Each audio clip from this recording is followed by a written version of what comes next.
Hello again, everybody. Again, my name is Juliano. I should remind you all that we are both being recorded and live streamed to YouTube. And in this lecture, I'm gonna show you how to apply forces to the cells and how we can use those forces to make them move as a group. And once again, and also show the relationship of force and velocity, that it's not force and acceleration that are linearly related, but force and velocity, and that there's also a speed limit in cellular POTS models. Okay, and I also will show how to visualize more things with extra fields. So what we'll do today is a simple simulation of wound healing. In reality, as the figure there shows, it's a complicated process in 3D with several cell types, coordinating their behaviors, and so on until you get a scar. The simulation we will do is way simpler. It's going to be a scratch assay simulation, which is 2D, which already helps, and it only has a couple of cell types. In our case, we're only going to have one cell type. Move. So how we make the cells move is by applying forces, as I spoiled already. If you don't apply forces to cells or have them keep them attacks, they are only going to wiggle around the position they are at. And the way to apply forces is by using the external potential plugin, and it defines a directional energy. So if you think about the potential energy of gravity acting on you right now, that is a directional energy pointing downwards. But for cells, this force that we are applying really represents acting polarization or information that the cells are passing to each other, trying to coordinate the movement. So first, we need to start a simulation. So I already have CompuCell open here on NanoHub. And again, I'm going to open Twedit with the pen and paper icon, or here, start Twedit. Make that bigger. Let me resize this. And again, we are starting a new project. So CC3 project, new CC3 project. We need to select where we are going to save it. Again, I'm going to make a new folder here. Choose. And I'm going to name my simulation external potential collective motion.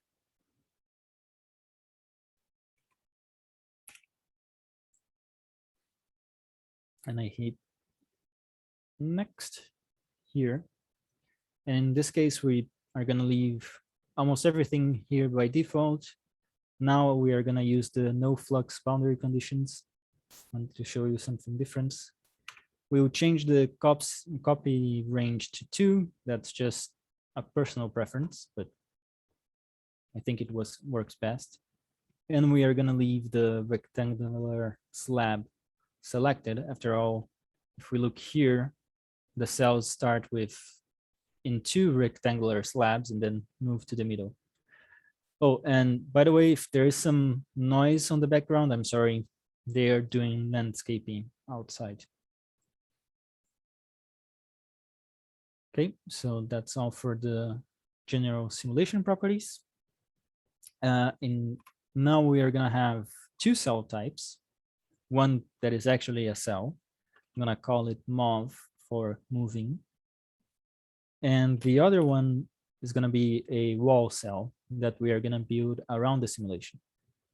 And since it's a wall, it shouldn't move. So we select freeze there. And if you haven't selected freeze there, you can also just select and unselect it here. And with this wall cell, we are going to build a 1 pixel deep wall around the simulation domain.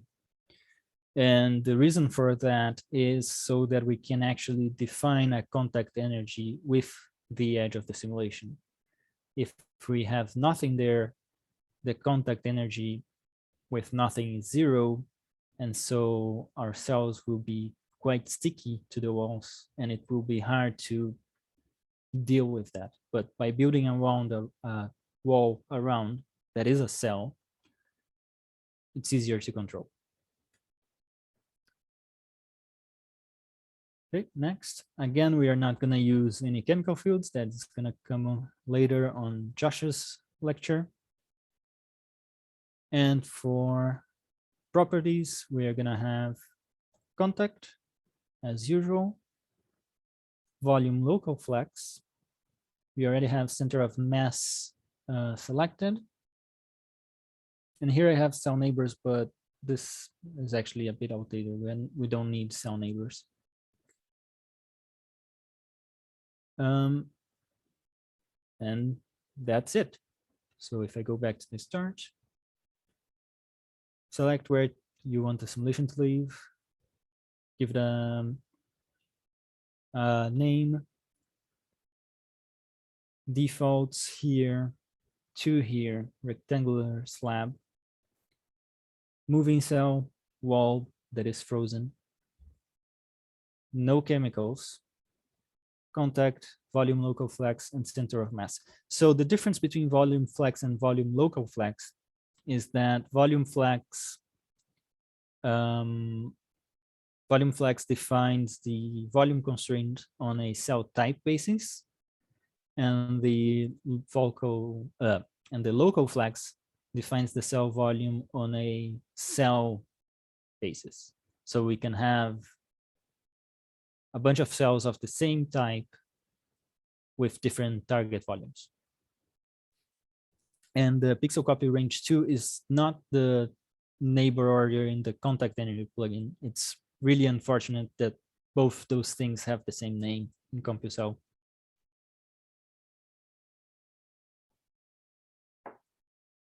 And again, that's all. So once more, name and place, defaults, rectangular, tube, mauve and wall with wall frozen, no chemicals, contact, volume local, and center of mass. And that's it. Okay, we have our simulation ready.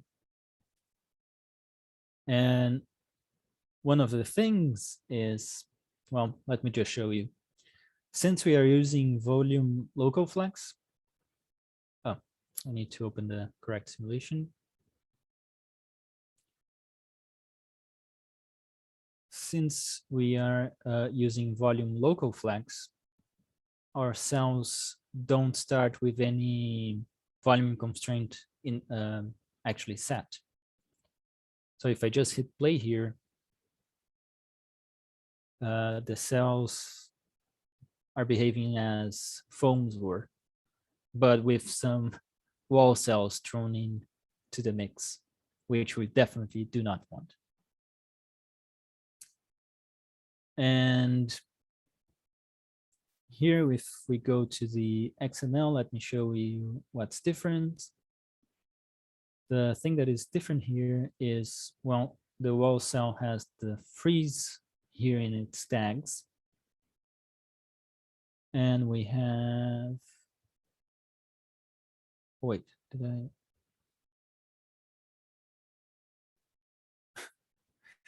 Sorry, I forgot to add it here on the slide. There was one more plugin which is really important for us that I forgot about, but it's fine because to edit can come to the help. So we forgot a plugin, which is the external quotation plugin, which is the main point of this lecture. So if we come to the XML and place our cursor anywhere outside of opening and closing tags for plugins and steppables, we come here to CC3DML, which is the same as the CC3 Python menu, but for the XML. and go to plugins, we have here somewhere external potential. So we just paste that in. And we see here one option of the plugin is pixel based. We could also use center of mass based. That will change how CompuCell computes the energies internally. With pixel base, any pixel copy attempt in the correct direction will diminish the energy. With center of mass, the changing pixel would need to change the center of mass to the correct direction. And we also see here that it also pasted parameters already for the MOV and wall cells, but we are not going to use these because if we define these energies here, we cannot change them easily inside of our Steppable, which is where we are going to do the calculations. So either comment out these lines, and I think you noticed yesterday that XML comments are not pretty. So the easiest thing to do is just select both lines. And since the shortcut is not working right inside NanoHub, we come here to edit and click the block comment / uncomment. Now the text turned green as the other comment, so we know that worked.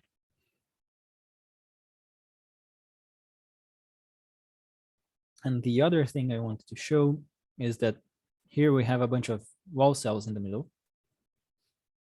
And that's because all the way down on the uniform initializer, we have MOV and wall inside types. I commented out, I didn't uncomment. So what I commented out were these extra lines on the external potential. So again, I forgot about the external potential, which is silly.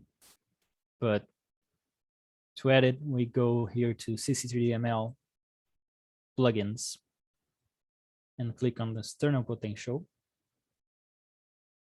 And if I click again, I get a warning that it's already loaded. And what we want to remove are the two lines that start with external potential parameters. Because otherwise it's going to be hard for us to actually change these applied energies. So either comment those out or straight up just remove the lines. Both of those are fine options.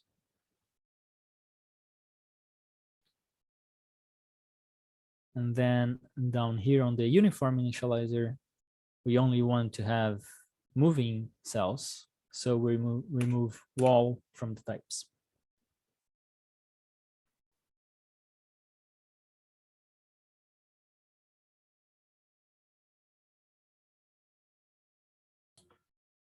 Excuse me, you select the external potential or external potential local flex in the plugins. Is there a local flex? Because in the wizard panel, we have two options there. Oh, the wizard. Select the local flex. Yep. Yeah. If you select the other one, it would add these lines. So the difference between those two in the wizard is that if you select the local flex, it won't add these lines, which automatically tell CompuCell that you're gonna define stuff on a cell basis. And with these lines, you're telling CompuCell that you are defining it on a type basis. But if you selected the wrong one, you can just do what I did here of commenting those out or removing the lines.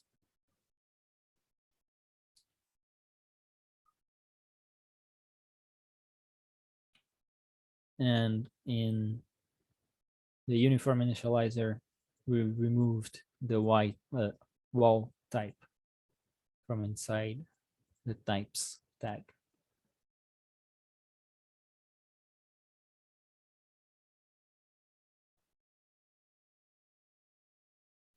So if I rerun this, Now there are no wall types. But the cells still disappear because we actually didn't tell them that they shouldn't. And computers are very literal.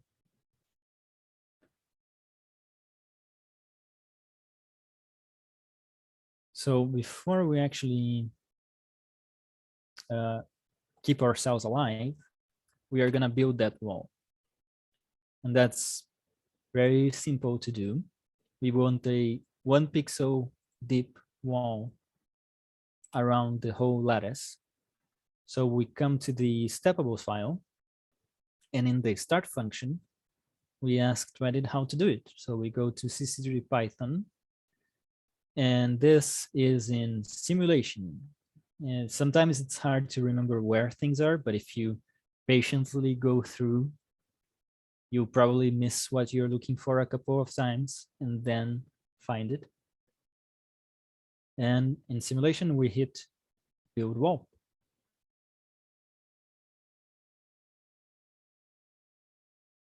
And here's the command, which is aptly named build wall. And we just need to pass the cell type we want the wall to be. So again, coming to the Steppables file and CC3D Python simulation build wall. And we called our wall type wall. So we just replace that by wall all capitalized. So when we are referencing cell types in the Steppable, the type name has to be capitalized. Now, if it is like the combination of the capital and not capital letters in the cell type, so we have to write all them in capital letter, right? yes, it doesn't matter if I name them mauve like this, or mauve, or mauve, or mauve, or mauve. In mauve, V at the end for moving. It's going to be all capital inside the Python. Okay, thanks.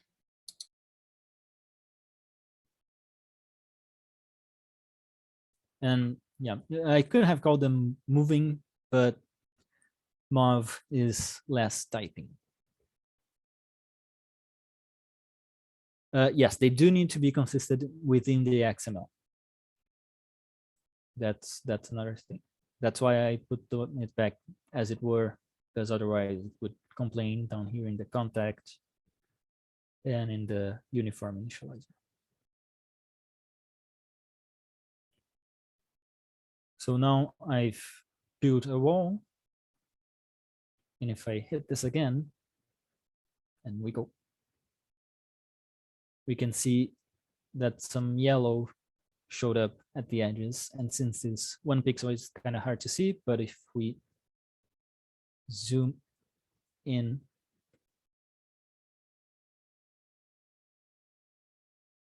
we can see the wall there in green.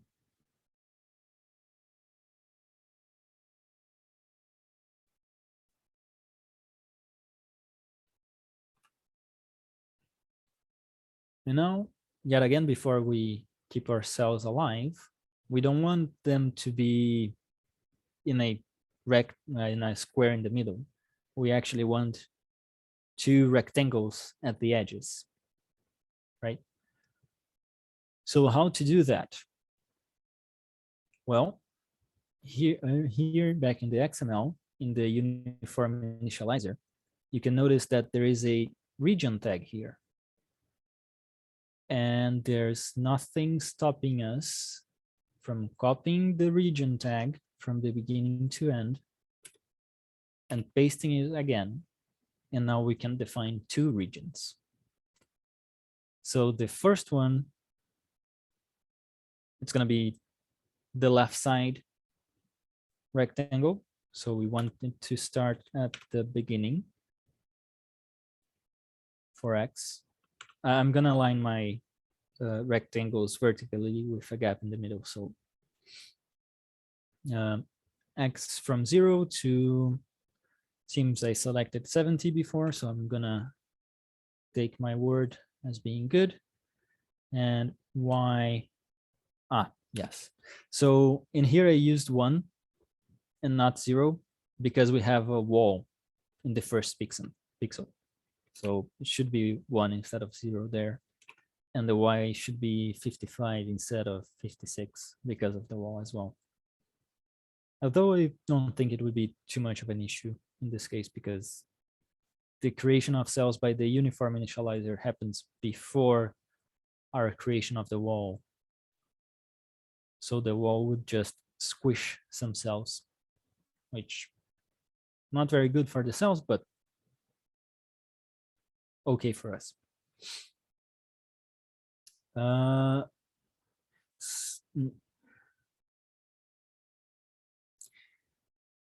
Yeah, probably should. I'm gonna be honest, I'm never too sure how the index happens in this boxes here on the step rules, but I know that with 1 to 255 works. But no, you're right in being picky. Yeah, the z has to be 0 and 1, even though there is only one z. It's weird like that. And the second region, well, we wanted to start after 70. So let's give a gap of 100 pixels, start that at 170 and go to 255. And y should be the whole y direction. So it should be as before, 1 and 255. And the final thing is I prefer cells that are 8 by 8 instead of 7 by 7. So I'm just going to change the width to be 8 here. If you don't see your wall, even after zooming in, what may have happened is that you forgot to set it to be frozen. And in that case, the wall is going to vanish immediately. So to make sure that your wall cell is frozen, you go back to the cell type plugin in the XML and check that there is this freeze equals open close apostrophes. Well, in that case, did you use the build wall with the correct cell type? If those two things are right, I'm gonna ask for someone to take over.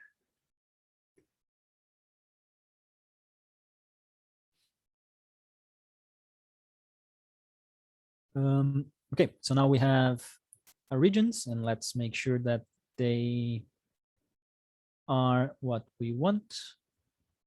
Okay, we go. There we go. Looks right. There is still the wall there. Some cells got squished because of how things ended up happening, which is somewhat unfortunate, but it's okay.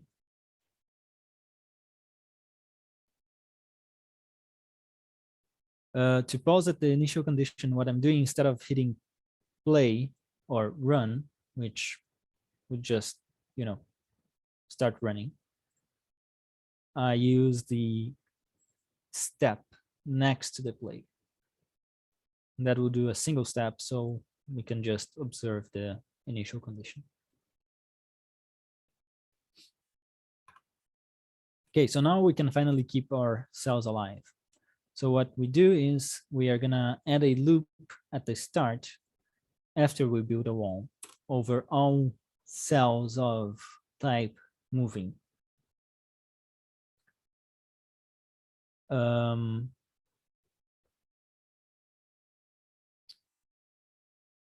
Steven, wall should be all capitalized.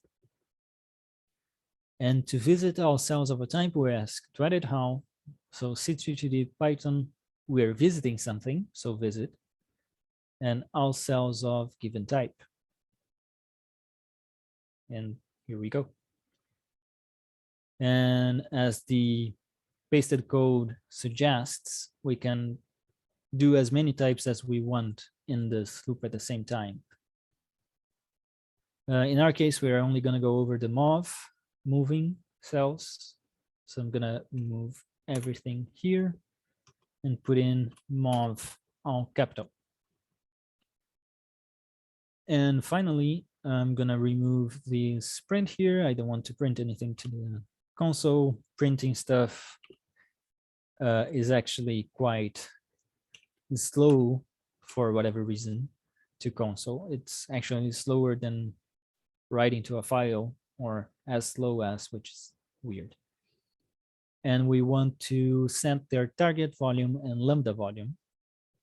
And again, we don't need to remember the names there. We just ask to edit for it. So CC3D Python cell constraints, as we are constraining their volume, and change target volume. There it is. We don't want 25, we want 64, as we started the cells with a width of 8. And again, cell Python, CC3D Python cell constraints, and change lambda volume. As 2 here, I prefer 8. I think things work just a little bit better with 8 instead of 2. And I'm just going to remove some extra spaces that we don't need here. And now the cells should stay alive and just wiggle around.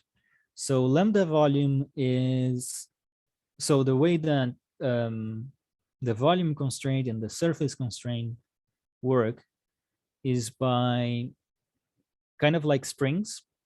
So the cell, if it deviates from its target volume, it's going to try to go back to it, as a string would try to go back to its relaxed position.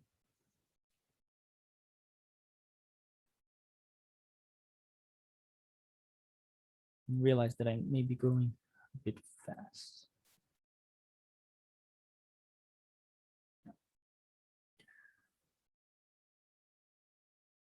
So, and the lambda for volume and the other parameters as well are like the K constant of the spring.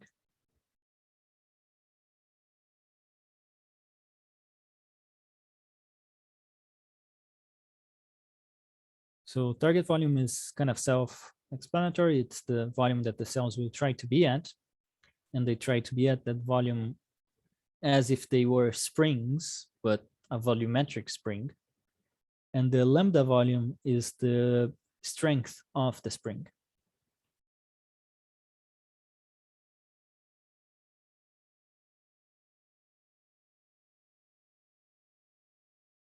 And how I did all of this was first for the build wall to a CC3 Python simulation build wall and passing the wall type all caps, which is here. And then this loop, again, I asked to edit how to do it by going to CC3D Python visit, since we are visiting cells, and all cells of a given type. And it's gonna paste some more stuff here inside of the parentheses, but we are only going through the moving cells, which I called MOV. So I just pass the cell type MOV all caps. And then on the regions, what I did was I copied the region that was already there down here, and I changed the x start and x end for both of them, so that there are two rectangles with a with a gap in between them.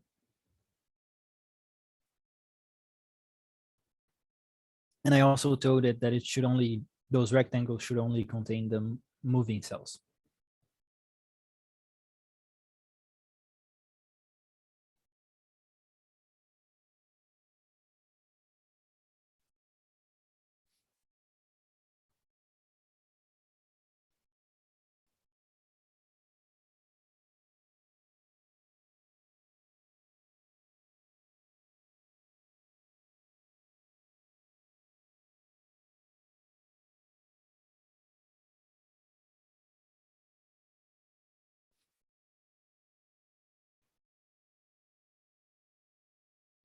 Mm-hmm.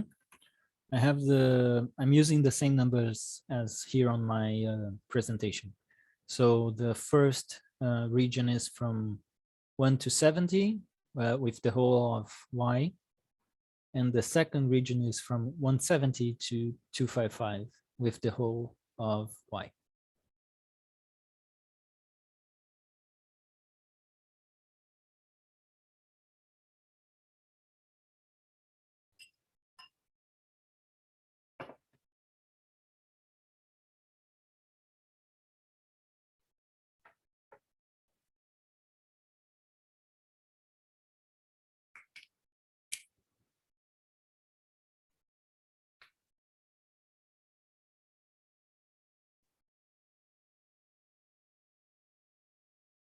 Target volume is here. So I set 64 because we are starting our cells with a 8 width. So, and to actually, you don't need to copy from here. You may make a typo. What you do is go to CC3D Python and ask to edit about the cell constraints. So you want the target volume, not surface, and lambda volume.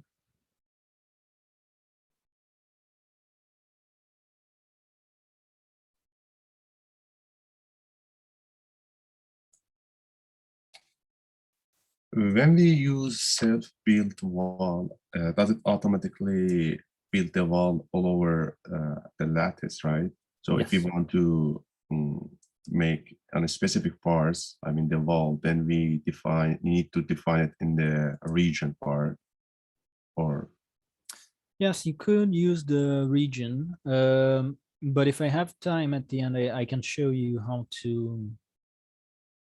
to be more precise with your walls. If I spoil my presentation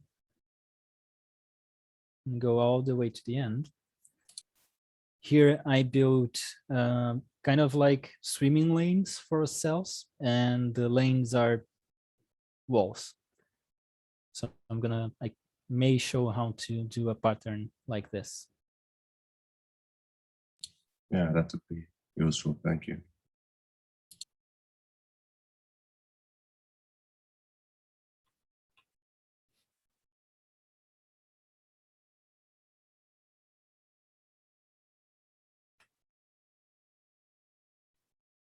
The wound won't close yet, as we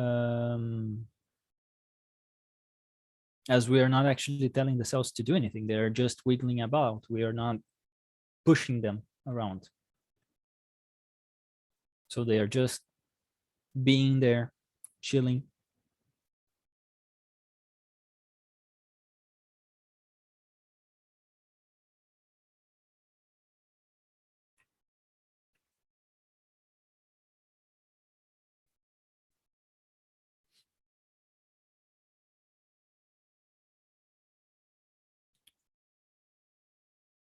Feeding to experimental data is a constant battle. We try our hardest to do it, but sometimes doesn't work. But things like the target volume this could really be arbitrary because a pixel is a pixel. It has no real units. If I say that my pixel represent 1 micrometer, I'm saying that my cells are 8 by 8 micrometers. But I could say that 1 pixel is half a micrometer, and in that case, my cells would be 4 by 4 micrometers. And I could say that my pixel is a meter, and I would have the hugest cell ever.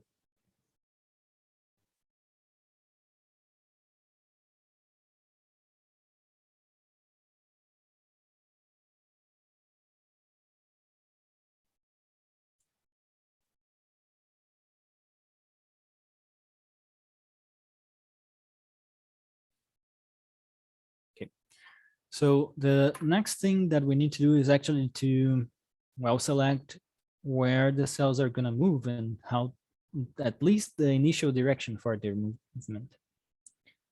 And I'm sure when a wound happens, there's a ton of signaling in between cells that actually detects where the wound is.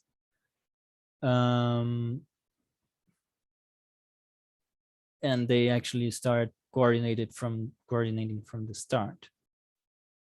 But a easy way or straightforward way to select the initial direction is to just select a random direction. That's perfectly reasonable. As I start, you could afterwards change your mind and do something else. So what I'm going to use is Numpy's random number generators. And so I'm gonna come to the start of the Steppable file, and I'm gonna first import NumPy as NP, and this would already give me access to all of the random number generators from NumPy, and they would be accessed something like np.random.uniform, which is one of the generator types.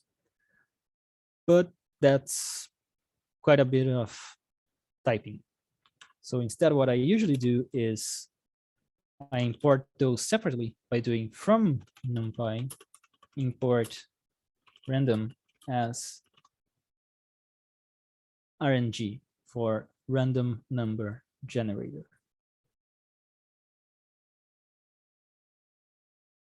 So let me just, I can copy from inside NanoHub.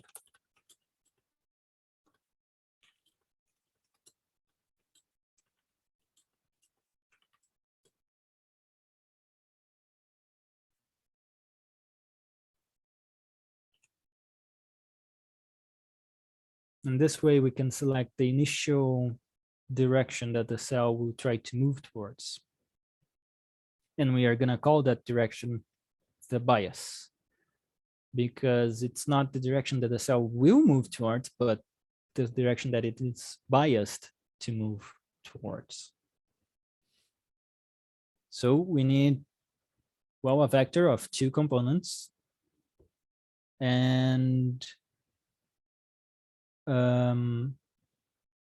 we could generate 2 numbers and make sure that the resulting vector is unitary, or we generate only 1 number and get 2 directions for the vector from that number, which of course is generating a angle. So here in the loop over the cells, since we are going to give each of the cell a different initial direction bias. So I'm going to have theta equals to RNG and G, not M, uniform. And I want the whole circle as a possibility. So anywhere in between 0 and 2 pi. And pi lives inside of NumPy, and you can access it by doing numpy.pi.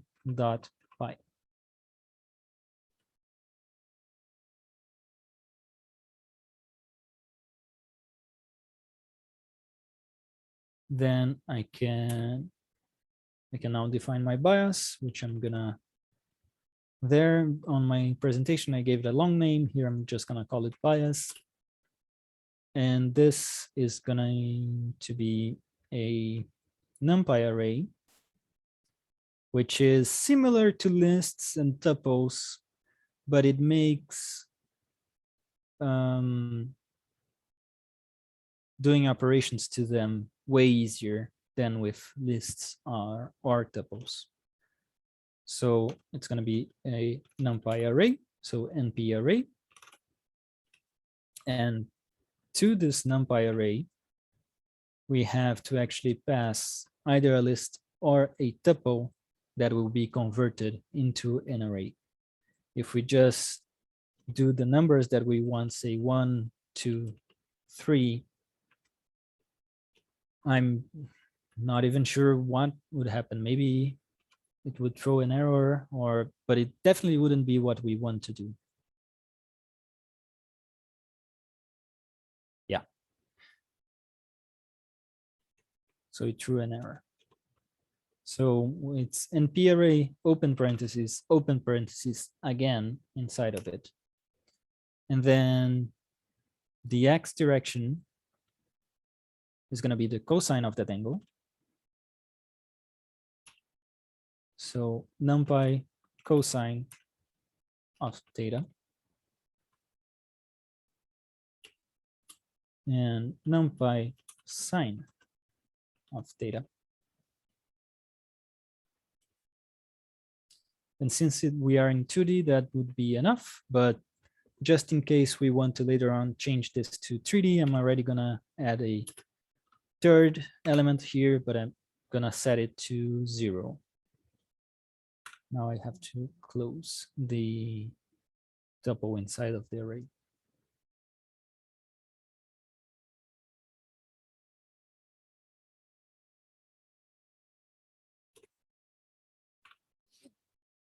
So for this part, what I did was first I imported NumPy as NP. And then from NumPy, I imported random separately as RNG for random number generators. In Python, there is no difference between double and single quotes. You have to use them in pairs. So Yes. if you use a single quote at the beginning, you have to use a single quote at the end. Yep. And Python also has a special thing, which is a triple quote, which identifies text with line breaks in it. Yep.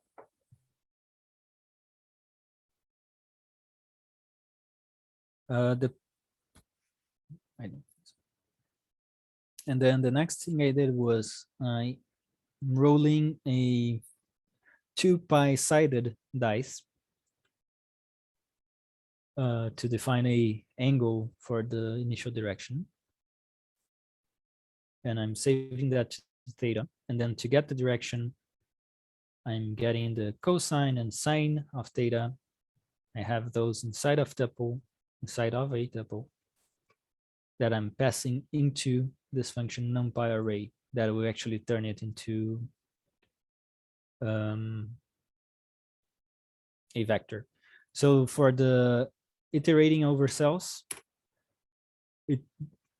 just remember that you're visiting cells, and that will make it easier to remember where it is, but it is in CC3 Python visit for visiting stuff, and all cells of given type. That will paste this with more stuff inside this parentheses here, but we only want the moving cells. So I'm passing self.mov there.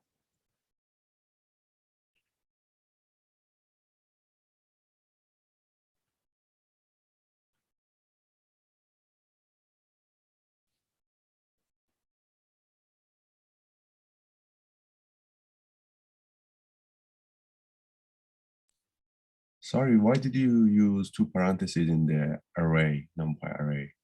Yeah, because the NumPy array is expecting to be given either a list or a tuple or something similar. If we just had cosine, sine, and 0, we would get this error.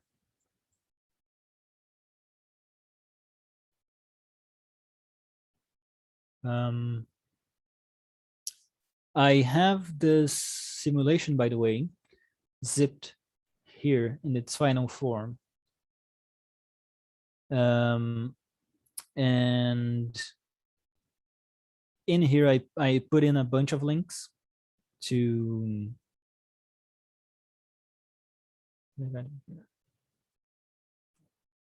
something here, the slide. Recent projects. And in this zip here, I put in a bunch of links to the Numpy functions that I'm using. So let me just copy. Nothing. Where is it? Here.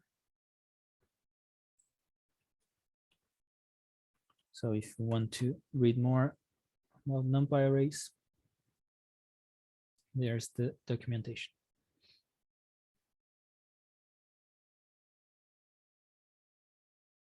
Let me go back here.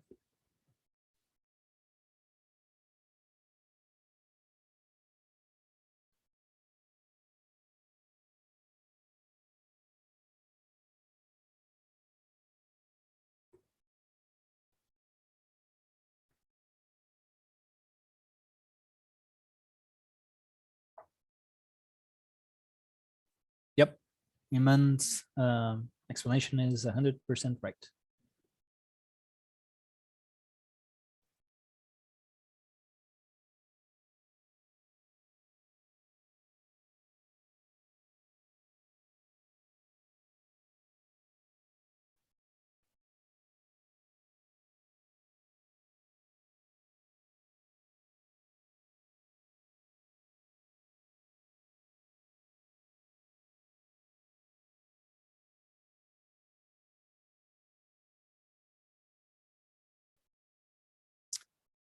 And this is all well and good, but what we are doing here is we are creating a random number, creating a vector, and then throwing those out.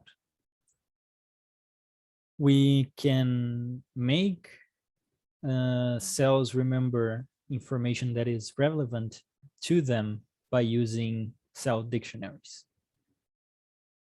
So cell dictionaries are a regular Python dictionary. So you can put anything inside of cell dictionaries, even other dictionaries, as long as you give each element a different key. So we are going to tell ourselves to remember their bias and remember their angle by doing cell.dict. And this is one thing that I'm not sure if Numpy knows how. Might be the first one that we come across today. So for it to remember its bias, I'm going to add a key to the cell.dict called bias and set that to be the bias. And I'm going to do the same thing for the angle.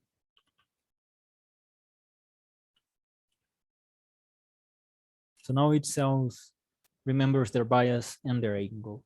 They are still not doing anything with that information, but they know it.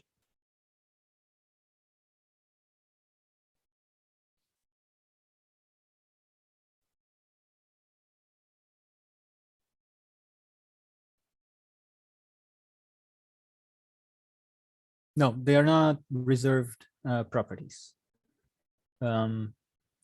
This dictionary starts empty, and as it is a dictionary, you are free to do anything. And this bias and angle are things that we are defining for our simulation that we need.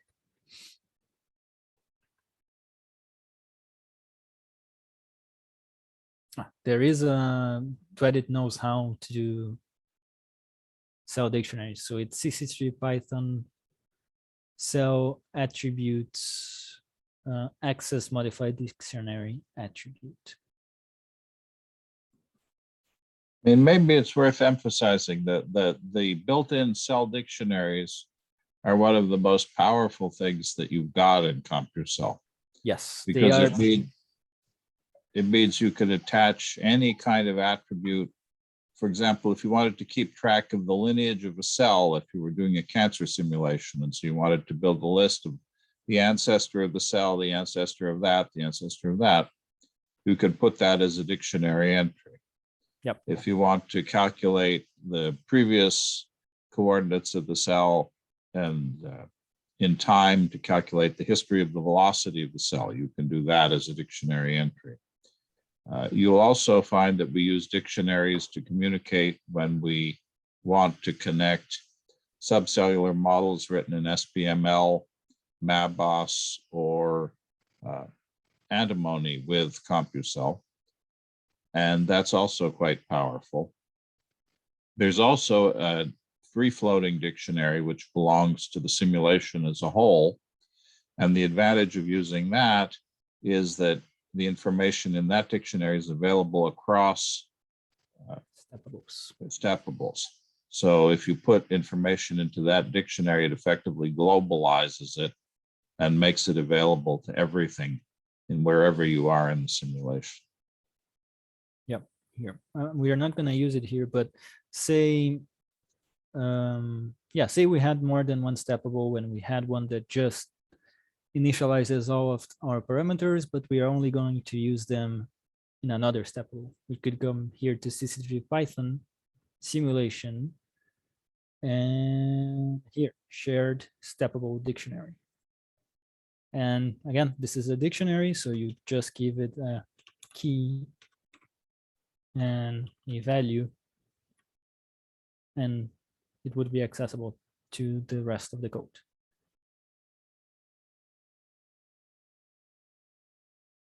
Yes, we are creating the bias and the angle. They don't exist until we tell them to exist.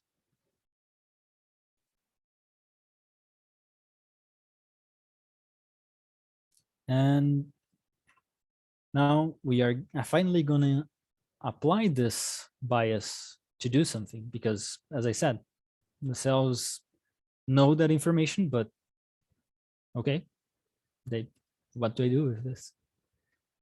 And we are going to use the directions of the bias to apply the force that we want. So still in the same loop, we are gonna go to CC3 Python, cell constraints, and apply force to cell.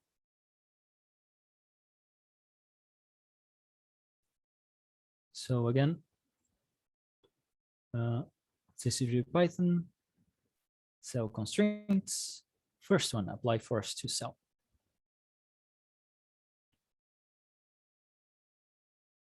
And then already pasted some numbers here for X and Y that we're not going to use. What we will do is, well, we're gonna leave the Z as 0. After all, we are in 2D. And then for X and Y, lambda vec X, lambda vec Y, we're gonna change the number to -20. And it's weird to be using a negative number, I know, but wait for the next slide. And the first one is X, so we want the X direction of bias. So we multiply that 20 there by the value that we've stored on the cell.dict. And this element of the value of the key bias inside of the cell dictionary is a vector, and X it is the first element of the vector. So we do cell.dict bias, and then inside a pair of square brackets, 0. And same idea for Y. but instead of 0, 1. And now the cells are actually doing something besides chilling with their brethren.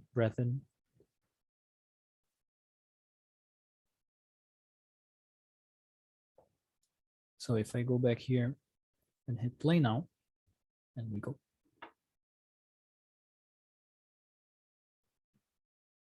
Now we can see that the cells are separating and doing weird stuff, but we are only told them where to go at the beginning. And we are not updating the bias. So they, okay, I have to go in this direction. I'm going to go in this direction. And that's what they are doing. So we actually need a way to update the bias.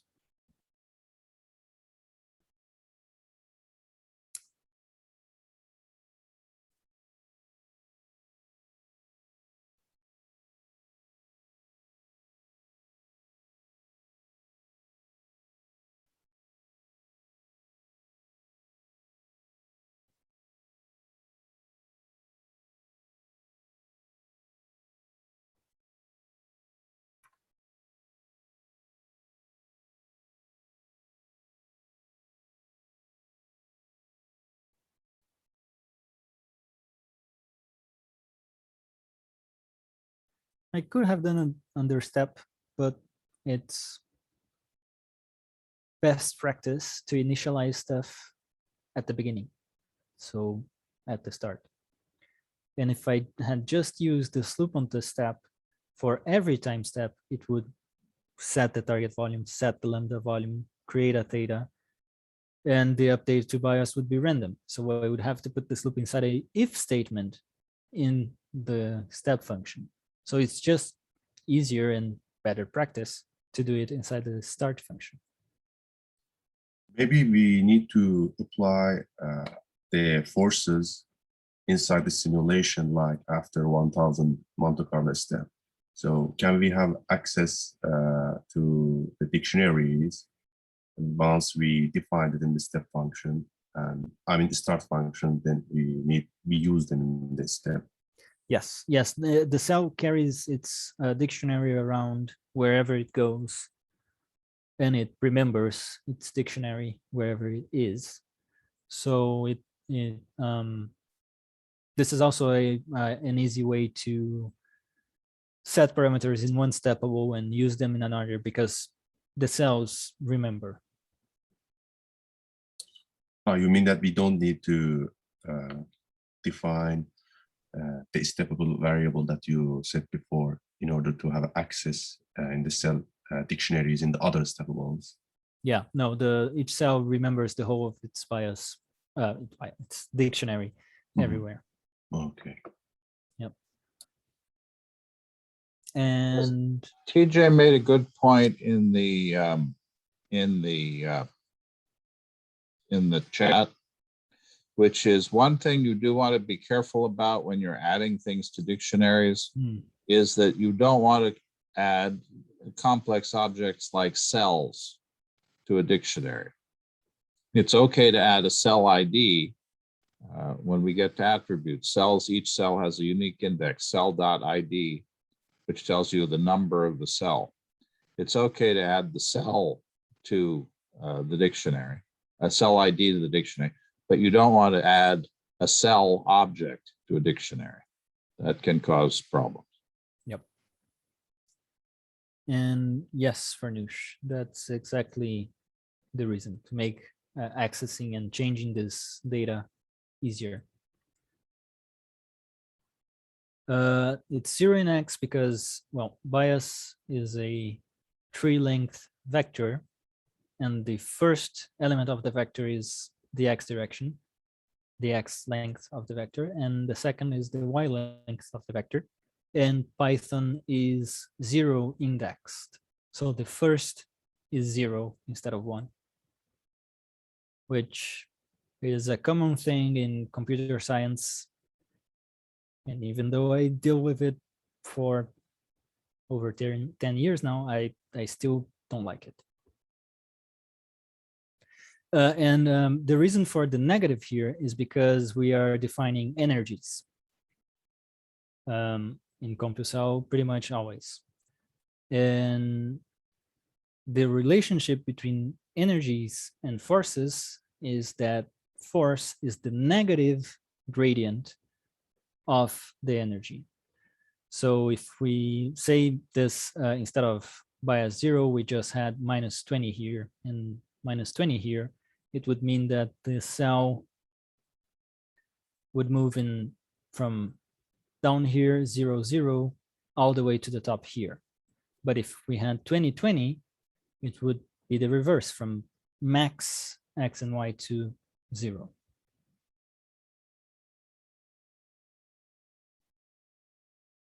That's just a weirdness about this plugin. Okay, now we can actually start coordinating the cell movement. Cell movement coordination is very complicated. There are intercell communications, signaling, trying to align their actin fibers, and so on. But the good thing about computer models is that we can simplify stuff until we get the behavior we want, and then recomplicate them as needed for the problem we are doing. So in our case, we are going to just do the simplification part. So the way we are gonna coordinate cell movement is with this formula here. So we are gonna define the next bias direction to be some percentage of the previous bias direction plus the complementary percentage of the direction that the cell moved. So the normalized velocity here. And in one thing that I thought about while doing this is that it might be interesting to have this alpha here change during simulation time. So at the beginning, we started out the bias randomly. So it would make sense to have a very small alpha so that their memory of their bias is short and they can align faster, and then increase that alpha during simulation so that it cares more about how it was going. But we are not going to do that. And how this actually aligns the bias is, well, by the cells pushing each other. So say we have two cells here, green and blue, and green cell has a bias that goes straight into blue.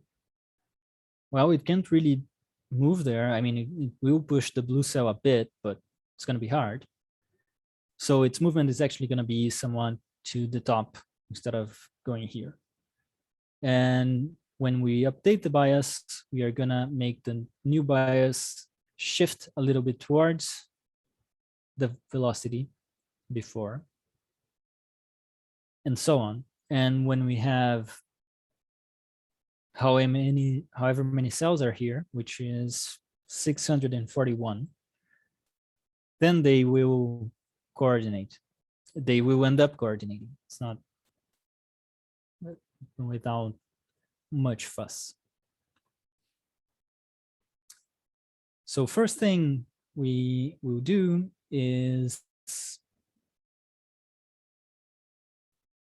actually calculate the cell velocity. In the past, we had to actually keep track of the previous center of mass, but nowadays, CompuCell automatically knows the current center of mass and the previous center of mass. So we are going to move to the step function,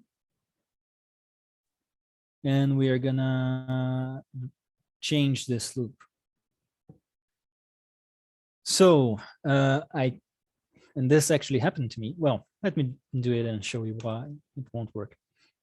Well, it may work for a while, but it will break eventually.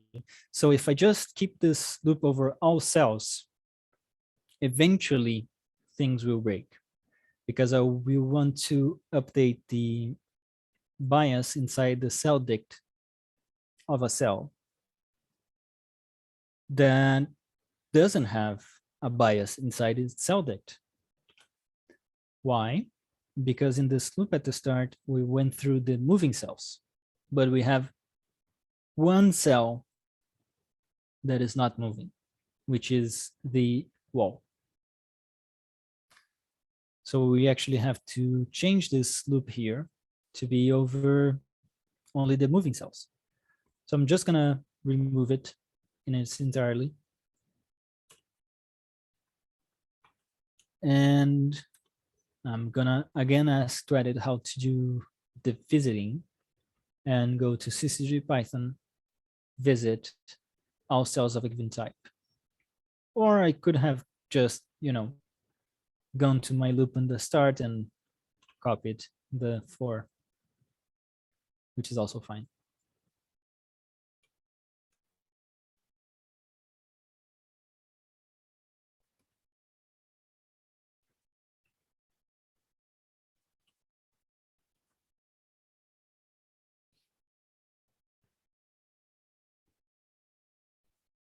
So the first thing, actually relaunch the pool just to make sure that I'm not.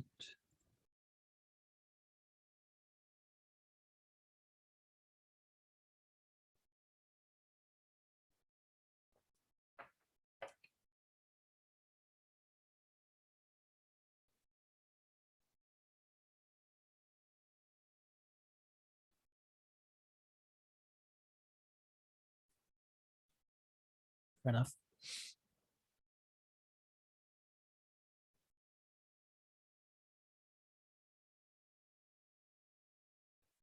Okay, so going over what I did at the start before continuing.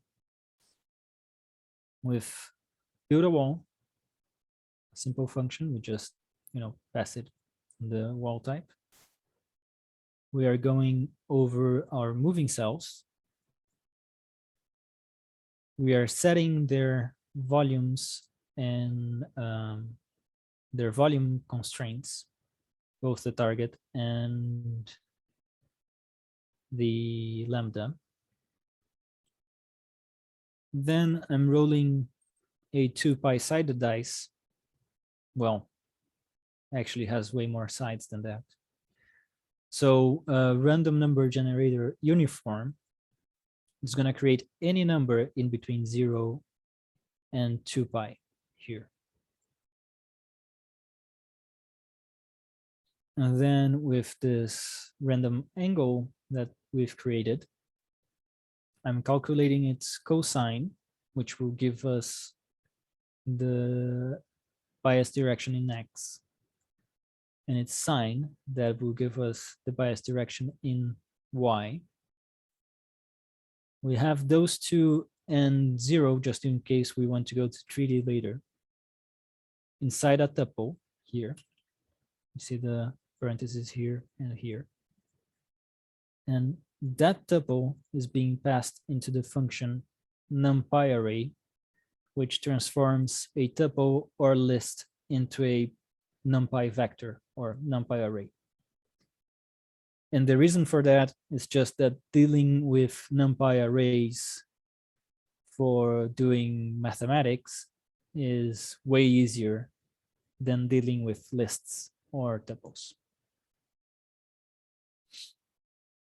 And then we are telling the cells that they should remember their bias and their theta. We are making them remember the bias because this is how we are going to actually do the update here of the bias. Each cell has its own current bias, and each cell needs to know its next bias. So, and that information is individual to the cell. That's true. Numpy arrays are very quick. Lists are very slow. Then we're also saving the angle because, well, no real reason not to save it. And we are going to see how to visualize it nicely afterwards.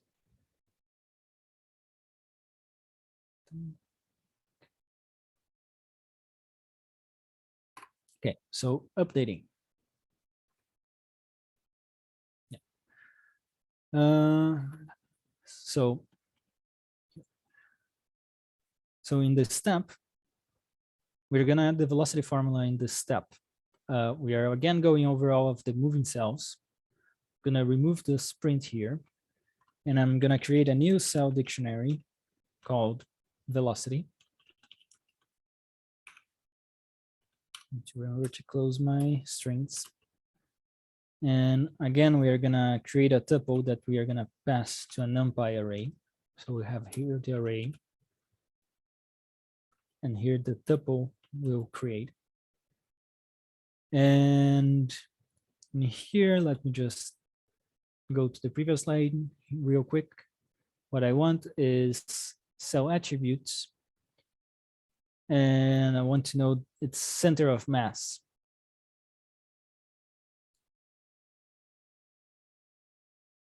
So we know that the center of mass is, well, center of mass, COM, X, Y, and Z. So the velocity in X is going to be its center of mass in X right now, minus its center of mass in the past. And nowadays, CompuCell remembers the past center of mass, and it's the same thing, X, COM for center of mass, and then prev with capital P for previous. How did you know that that method exists? The previous XCOM, I found out that it exists recently, and I just remembered. But it is something that we will add here to this menu, but it's not there yet. But the center of mass is there. The one problem that I have, I always searching for different methods I mean, for example, for cell, I find that there's ID, type, and YCOM. So sometimes it's difficult to find what tools we have, you know. That's the reason we have that cheat sheet to print out. It doesn't list absolutely everything because sometimes things get added, but it has a pretty good list of what's available. So maybe somebody could share the link to the cheat sheet again. And certainly as CompuCell is updated and features are added, sometimes those takes time for them to find their way onto the cheat sheet. But the majority of those methods and attributes should be there. Yeah, I was searching about the files, I mean the Python files, in order to find the basic files like the source code, in order to find the methods there, like steppable base file, and also cell.g to find the methods. So I wanted to know which files contain those methods that I can go through them and get the updated ones when you know the cheat sheet is not updated yet, you know.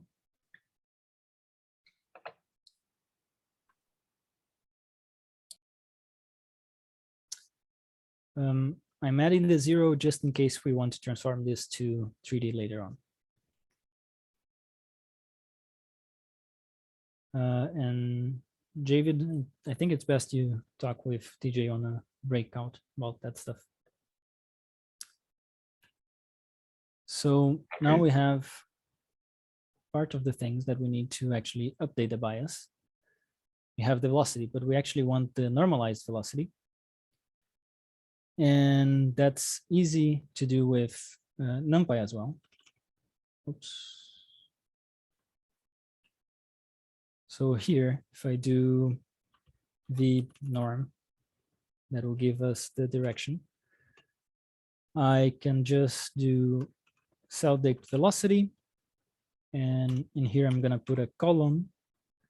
And then I'm going to divide it by numpy.linalg, which is NumPy's sub thing for linear algebra and norm of cell velocity.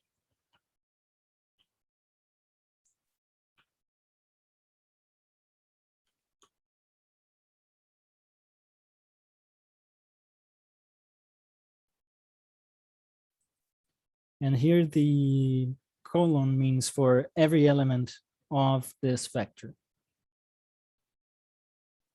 So for every element of this vector, I'm dividing by the norm of the whole vector. And that's it to get the normalized velocity. And now we only need to create a new bias. So we do that by, again, copying over the cell dictionary bias. I have a, don't worry about the backslash. I only put it there because I broke the line. But if the whole command is in a single line, you don't need the backslash. The backslash is for multi-line commands. So the new bias, well, we need to update all of its elements. So column there. It's going to be alpha, which we haven't defined yet, times itself, plus, here I'm going to use a backslash again. Don't worry about it. Times 1 minus alpha v norm.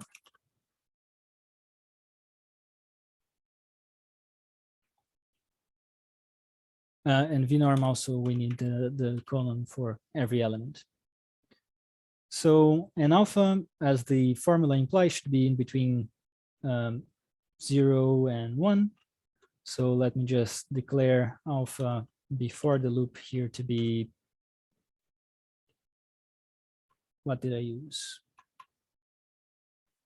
I think I used 7.7. And now the cells are gonna coordinate.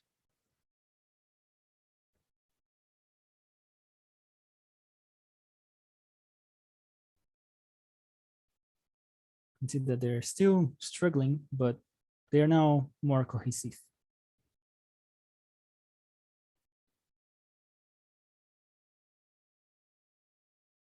Oh, I forgot something. They are not actually cohesive because, okay, I updated bias, but I didn't update the force that we are applying.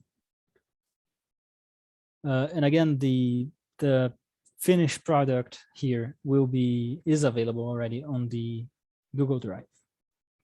So I'm just gonna copy over the lines that define the force from the start, and I'm gonna paste them below the calculation of the new bias. So bias is going to be updated, and then we are using that bias to update the force. So this 20 here is just the force magnitude that we are applying. You could do more, that's fine, or less. And now should look something like this on the left. They are trying to go to the middle, but they are having difficulties. And that's partially because the force that we are applying, its magnitude is not that big. But another part is that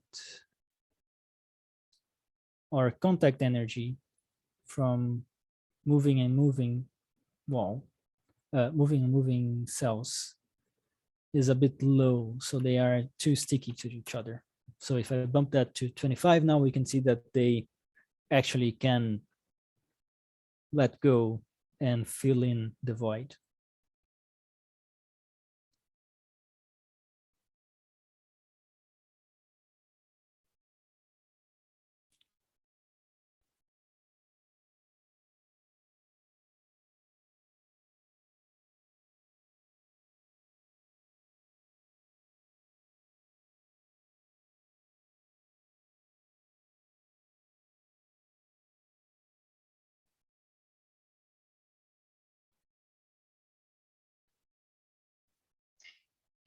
Juliano, that code is pretty complex. Can you just copy and paste that block and put it in the chat? I can if I come here. I'm not sure how well the spaces and stuff will Yep. carry over, but The only problem with that is that you can't cut and paste into the NanoHub editor. Yep. So the thing to do would be in the break to put that code in a zip file and have it uploadable. That code is here, so maybe the easiest thing is just Okay. to. So why don't you show people how to upload it? That might be the easiest. I should just.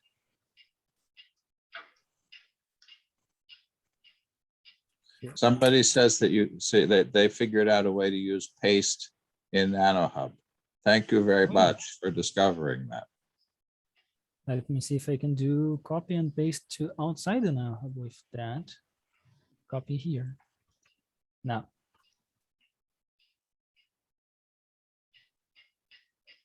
Yes, you can cut and paste within NanoHub. The problem is restrictions between NanoHub and the outside. Yes, we would need the cells to reproduce, but this is getting to the collective motion. That's a complication for later. Well,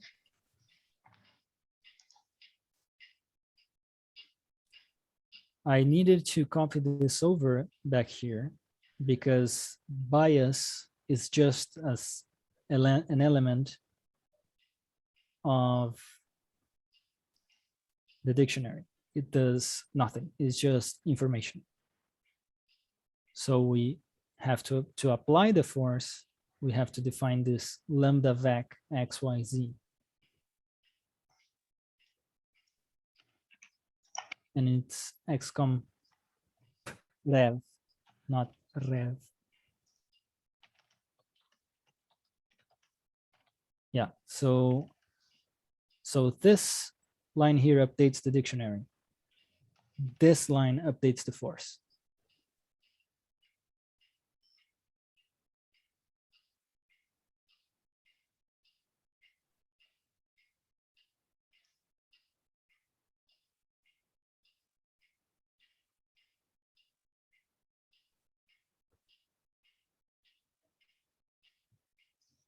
Yes, alpha should be defined within step.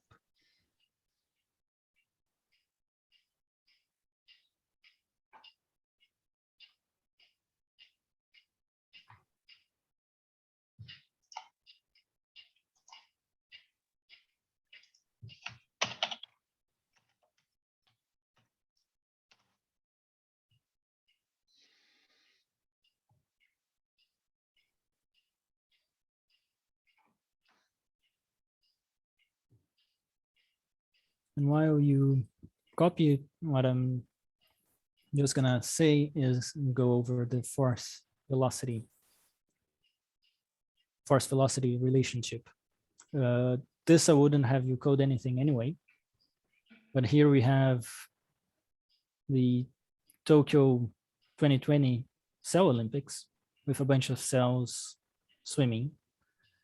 And because of troubles of COVID and cinematography, we can't see the whole of the lanes.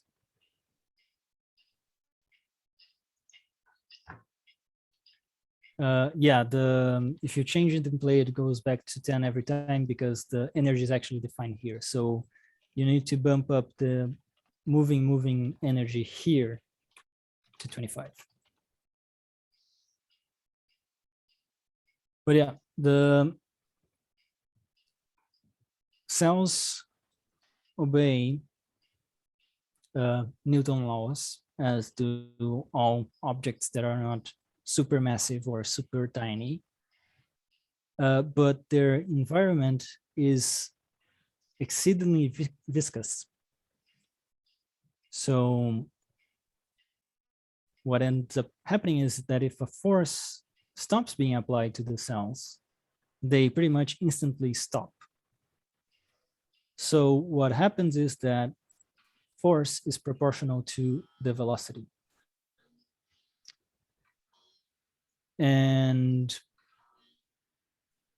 But that's not the whole story, as we can see here, because there is the saturation. And that happens because force will only be proportional to the velocity while the change in energy of the system is sufficiently small. So in here, for the temperature and other parameters, until 40-ish applied force was linear, but afterwards, this relationship of the change of energy got too high, so it stopped the linear relationship and it saturates.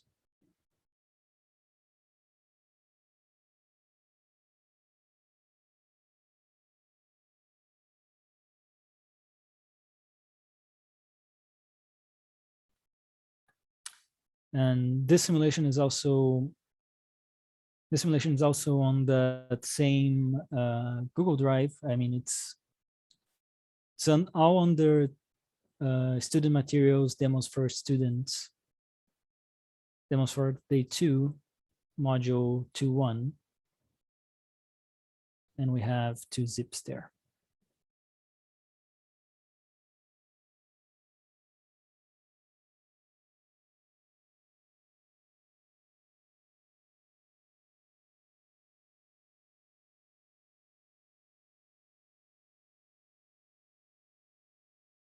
And that's it for me. Sorry, I went a bit over time.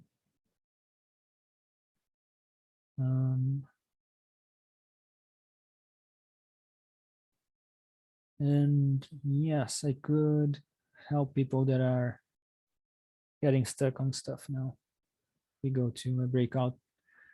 Error codes is it's usually easier for the person having an error showing their code than you looking at my code.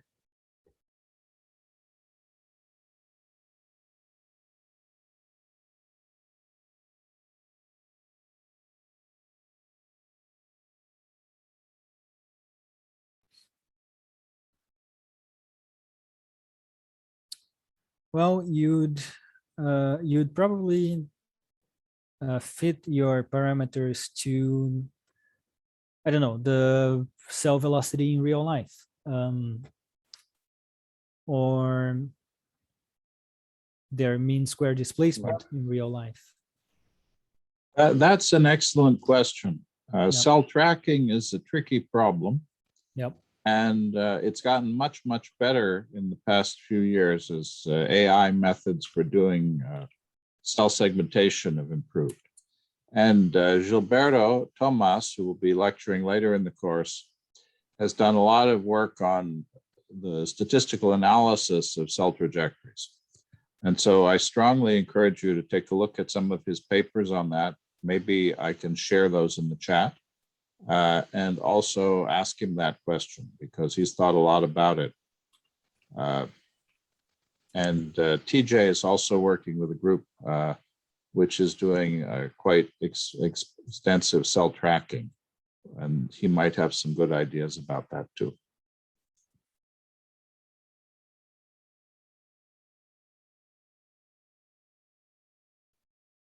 Yeah, in my case, the one is healed. I mean, there are voids, and that's part of the homework because the cells aren't reproducing, so their initial volume wasn't enough to fill in the gap. And you could see what happens with changing alpha. You could keep updating alpha in each time step so that at the beginning it's pretty random, or at the beginning the cells really try to align with the velocity, and at the end they try to keep going straight, or vice versa, and see what happens. You could also make alpha be part of a cell dictionary, and in that case you could have each cell care differently of which of the terms. And another good idea usually is always to add a bit of randomness to things. So here I have two options that I thought of to add randomness to the new bias, which is, the first one is multiply the whole calculation by a new parameter beta and use that parameter beta to add some noise to the result. Or have three separate parameters with alpha, beta, and gamma, multiplying them. But in that case, alpha, beta, and gamma summed up should be 1.